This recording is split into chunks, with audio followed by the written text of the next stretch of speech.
A time lapse on these incredible deals. Toyota, let's go places. Good morning, America. Breaking right now. A deadly accident at an amusement park water ride. 4 killed when the ride malfunctions, trapping people and ejecting others. The park is now closed, and police are on the scene investigating. Behind in the polls, Donald Trump fights back at the media. These people are among the most dishonest people in the world, the media. Launching his own nightly newscast on Facebook. We will win. While Hillary Clinton calls on her strongest supporters, President Obama attacks Trump on Jimmy Kimmel. What I don't do is like at 3 a.m., I don't tweet about You don't tweet people who insulted me. The election 2 weeks from today. Caught on surveillance camera, the terrifying moment. A stranger breaks into a woman's home as she's sleeping on the couch. I woke up to him putting his hand over my mouth and nose and strangling me with the other hand. The moment she tries to escape and he pulls her back. How she got out alive. Reversing the curse, the Cubs and the Indians set for a major World Series showdown after decades of not making it this far. Baseball gods are probably really happy right now. The stage is now set just hours before the epic matchup. Live in Times Square, this is GMA with Robin Roberts, George Stephanopoulos, and Michael Strahan. And we do say, good morning, America. I'm going to go on a record right now. We're going to be tired tomorrow morning because we're staying up. We're staying up for game 1. But baseball gods are doing their work. And you're happy. Sure, You're Cleveland, Indians, absolutely. 68 years? Long They've time, won. yeah. Also, the Cleveland Cavaliers, they get their ring tonight, which is a big day for Cleveland sports. And then, 108 years for the Cubs, and Paula Ferris, that's her team, and she's out there with that for us today. And you, too. You got a little something on this, George? We're going to have to, I think, yeah. I think you have to. We're going to have the Vice E now tomorrow. We got a lot more on that coming up. Also, Hillary Clinton bringing out the big guns on the train. Yeah, we just saw President Obama. He was on Jimmy Kimmel last night, not holding back, having a lot of fun, even read some mean tweets. Let's take a look. My mom bought new conditioner, and it sucks. It isn't even conditioning my hair. I blame Obama. Barack Obama. Bro, do you even lift? Well, I lifted the ban on Cuban cigars. That's worth something. Had a lot of fun there. Also got a little serious about Donald Trump. We'll have more on that in a moment. But first, we want to get to that breaking news. There was a deadly accident on an amusement park water ride in Australia. 4 people were killed. ABC's Lindsay Janis is here with the breaking new details. Good morning, Lindsay. Good morning, Robin. This is a very common kind of ride. Almost everyone who's been to a big amusement park has been on or at least seen a ride like this one. It is considered one of the more tame attractions for families, even young children. That is what makes this deadly accident so terrifying. Overnight, 4 people killed in an amusement park accident. 2 men and 2 women died when a raft overturned on the Thunder River Rapids ride in Australia. The water ride malfunctioning, throwing people from the raft and trapping others underneath. One of the rides have sustained some sort of malfunction, causing 2 people to be ejected from a ride. Another 2 people were caught inside the ride. Park workers rushing to help the injured. Horrified witnesses at the theme park described the chaos after the incident. We just heard that the guys in front of them flipped off, like they turned around and they saw the whole thing flip over and they heard everyone screaming. She came out hysterically crying, and then 2 people that worked here took her away. Normally, the ride holds people inside a circular raft floating down a rapid river, pulling the raft along a conveyor belt. Now, investigators are trying to understand what caused the raft to flip over on the conveyor belt. Australia's Prime Minister speaking out about the tragedy. It is a very sad day, and we trust that there will be a thorough investigation of the causes of this accident over the days that follow. According to Australian media, there were reports of problems with the ride earlier in the day. Investigators are going to be looking into that and poring over security camera footage to figure out what went wrong. The park is closed. I would George? imagine that. Okay, Lindsay, thanks very much. We're going to move on now to that massive manhunt in Oklahoma for a man who killed 2 relatives, attacked police officers and civilians, then live streamed on Facebook. ABC's Jim Avila is covering the story in Midwest City, Oklahoma. Good morning, Jim. Good morning, George. The FBI and U.S. Marshals have now joined the search here, this massive manhunt for a man named Michael Vance, who's accused of shooting 6 people, killing 2 of them, and wounding 2 police officers. He hasn't been seen in more than 24 hours. The leads are getting cold, and police are wondering if he might be dead from his own wounds. Overnight, 2 Oklahoma sheriff's deputies released from the hospital, victims of a violent rampage that has led to a statewide manhunt. Have 2 gunshot victims. That's affirmative. Shot to the leg and foot area. Both patients are conscious. The man believed to be behind the attacks is labeled armed and dangerous. He's wounded and posted his getaway on Facebook. Let me tell you, it hurts. Even if we have the firepower, we certainly don't want to have to engage in a shootout with someone armed with an AK-47. If people see him, do not approach. 38-year-old Michael Vance suspected of murdering his aunt and uncle in a small town 35 miles outside of Oklahoma City, and allegedly shooting those 2 police officers and taking off in their patrol pickup with an AK-47. Vance then accused of attacking 3 more people while he made his getaway, stealing 2 different getaway cars. I'm about to steal another car, like right now. It's gonna be intense. Jonathan Chenard and his pregnant wife had their car taken from them at gunpoint. He's got an assault rifle. He tells us to get out of the car. Letting y'all know, look, this is real. See? Gun. That's the real deal. Holly Aherb, standing on the side of the road watching the carjacking, was shot in the leg. My boyfriend said, get down, get down.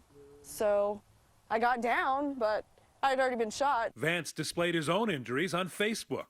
Wow. I'm really hurt. Say I'm waiting for a police shot. Police are warning the public that if they see this man, to stay away from him. Along with that AK-47, he has a communicable disease, and police are worried he might try to spread it. Robin? All right, Jim, thank you. The race for the White House now exactly 2 weeks to the day until Election Day, and Hillary Clinton is leading in the polls and calling on her top surrogates, including President Obama, to make her case, as Donald Trump takes media coverage into his own hands. ABC's Cecilia Vega is here with all those details. Good morning, Cecilia. Robin, good morning to you. 2 weeks to go, and it is time for the closing arguments. Donald Trump is going after the media also and those polls, claiming that they're rigged. Hillary Clinton is feeling so confident right now, she's happy to let others do the attacking for her. Donald Trump, claiming the system is rigged, launched one of his famous attacks on the media overnight. These people are among the most dishonest people in the world, the media. And he's now trying to cut the media out of the equation altogether, launching a TV show on his Facebook page, his aides there inside Trump Tower, anchoring coverage leading up to his nightly rallies. The inaugural broadcast, not without some hiccups. What's going on? Give him a second, Boris. It's all right. Yep. On the other side, Hillary Clinton feeling so confident she's now leaving her heavy hitting to others. From Elizabeth Warren. Get this, Donald. Nasty women are tough. And on November 8th, we nasty women are going to march our nasty feet to cast our nasty votes to get you out of our lives forever. To Joe Biden. I'd like to take him behind the gym if I were in high school. I mean, all kidding aside, wouldn't you? I mean, for real. Even President Obama getting in on the action on Jimmy Kimmel. But what we haven't seen before, I think, is somebody questioning the integrity of elections and the will of the people. Trump landing a spot on Kimmel's mean tweets, the president all too happy to play along. President Obama will go down as perhaps the worst president in the history of the United States! Exclamation point at real Donald Trump. Well, at real Donald Trump, at least I will go down as a president. Yeah, ouch.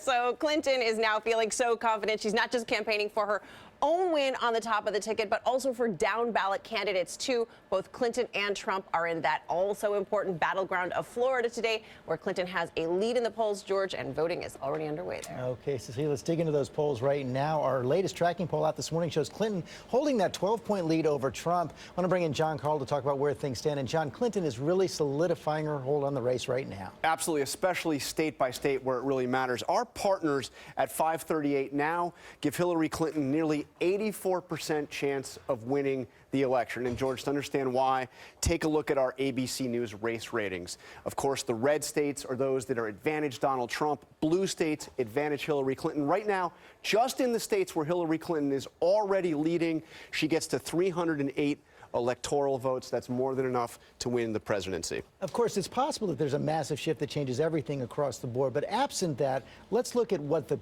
most plausible path is for Donald Trump to get those 270 electoral votes. Well, this is the way the Trump team sees the race and their path. They take this map. They say they'll hang on to the traditionally red states of Utah and Arizona, convert Nevada, win the state of Florida. They're still not there yet. Win the state of North Carolina, and then win the state of Ohio, hang on to Iowa. They're still not there yet, George, but they then win the state of New Hampshire. That gets them to 269. Then they have their eyes on the 2nd Congressional District of Maine, a single electoral vote that would get them to 270. As you can see, a very narrow path to victory. But one of the problems right there is that in at least 4 of those states, Nevada, Florida, North Carolina, New Hampshire, just about every public poll in the month of October has her ahead right now, and the early vote has started. Yeah, and the early vote is not looking good for Donald Trump. We already have about 7 million Americans that have voted. 1 million voted just yesterday. We don't know how they voted, but we do have some information on who has voted. And George, if you look at the state of Nevada, 52% of the ballots cast have been cast by Democrats, only 30 by Republicans, far outpassing where Democrats were when they won the race 4 years ago. And then look at North Carolina. 55% of the ballots requested have been requested by women. And as you know, we have a big gender gap in this race. Women are voting overwhelmingly for Hillary Clinton. Okay, John, thanks very much. All right, thank you, John. And let's bring in Matt Dowd. How you doing, my friend? I'm great. How are you? I'm good. We just heard John talk about the poll numbers, and it seems like Donald Trump had a big uphill climb. But do you think he could pull it off? We saw how tough it could be for him, though. Well, no candidate in modern times has come back being this far down at this far late in the process. Nobody's ever done it. I think it's going to be somewhat akin to, remember the Bills comeback against the Oilers about 20 years ago? I was an Oilers fan. Yes, I do. That was 4 touchdowns down in the 4th quarter, and they came back. He's going to have to channel his inner Doug Flutie, and he's going to need more than one Hail Mary. He's going to need a few Hail Marys and probably a couple Our Fathers. That's a lot to ask for. Yeah. Yes. Let me ask you this, Matt. Our tracking poll has Hillary Clinton up by 12, but the just released CNN poll has her up only by 5. People want to know, why is there such a major difference? Well, I think it's important for the viewers to look at this. And if I were everybody, I would take all the polls, average them, and get to where the number realistically is. I think it's probably around 7 or 8. And when you have a 7 or 8 point lead, you're going to have polls that are real, that are true, that are going to have her at 11 or 12, and you're going to have polls that have her at 4 or 5. So if the number sits in the middle, that's why you get those 2 polls. And we heard in Cecilia Vega's report, I mean, Elizabeth Warren just hammering Trump about those nasty women remarks. But yet in that new CNN poll, it shows that Trump is still getting 41% of women voters. Does that tell you anything? Even in a large electoral loss and a national loss, Donald Trump's going to get 55, 57 million votes in this election, even in a loss. And of that number, he's going to get 25 or 30 million women votes in this. Part of this is not just Donald Trump, but it's a comparison between Hillary Clinton, and many of those women dislike Hillary Clinton more than they dislike Donald Trump. And John, one of the things that the Trump team seems to be counting on right now is that there's some kind of a systematic bias in all of these public polls. Yeah, they think that these polls are overstating Democrats. They believe that there is basically a hidden Donald Trump vote that is out there, a sort of silent majority, to borrow Nixon's phrase, that will carry him through. But, George, you'd have to believe that all of these polls are off, including the state polls. Okay. 2 weeks from today, we will find out. Now to bad weather on both coasts this morning. We're feeling the chill here in Times Square. And Ginger, there's some major storms out west. Robin, look at this. The lightning in Newport Beach, California, something you don't see every day. The video here showing you there was actually a San Diego high school football student, or a football player, that was struck by lightning.